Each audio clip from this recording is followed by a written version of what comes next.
साथ तुमची बातमी आमची। वैष्णवी हगवणे आत्महत्या प्रकरणात फरार असलेल्या राष्ट्रवादी काँग्रेसचा पदाधिकारी राजेंद्र हगवणे यांची पक्षातून हकालपट्टी करण्यात आली आहे। या गंभीर आणि माणुसकीला काळिमा फासणाऱ्या घटनेनंतर राष्ट्रवादी काँग्रेसने कठोर भूमिका घेत राजेंद्र हगवणे यांची पक्षातून हकालपट्टी केली आहे। त्यांच्या घरात घडलेल्या संतापजनक प्रकारावर पक्षाने तीव्र निषेध केलाय। राष्ट्रवादी काँग्रेस शरद पवार गटाचे खासदार सुप्रिया सुळे यांनी वैष्णवी हगवणे आत्महत्या प्रकरणावर प्रतिक्रिया देत आपला संताप व्यक्त केला।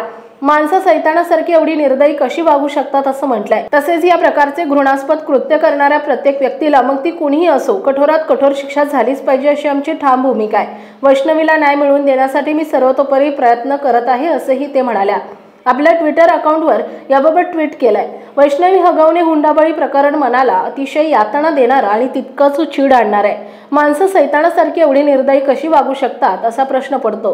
तिच्या मृतदेहावरील मारहाणीचे व्रण पाहता तिची हत्या की आत्महत्या याचा निष्पक्ष तपास होणं गरजेचं आहे। तिला अमानुषपणे मारहाण झाली हे स्पष्टपणे दिसून येत आहे। महाराष्ट्राचे मुख्यमंत्री उपमुख्यमंत्री यांनी या प्रकरणात वैयक्तिक लक्ष घालून पीडित मुलगी आणि कुटुंबाला न्याय मिळवून देण्यासाठी प्रयत्न केला पाहिजे। या महाराष्ट्राच्या भूमीत आजच्या काळात देखील हुंडाबळी घडत असेल तर अशा घटना माणुसकीला काळिमा फासणाऱ्या आहेत। या प्रकाराचे घृणास्पद कृत्य करणाऱ्या प्रत्येक व्यक्तीला मग ती कोणीही असो कठोरात कठोर शिक्षा झालीच पाहिजे अशी आमची ठाम भूमिका आहे। वैष्णवीला न्याय मिळवून देण्यासाठी मी सर्वतोपरी प्रयत्न करत आहे असं सुप्रिया सुळे यांनी म्हटलंय।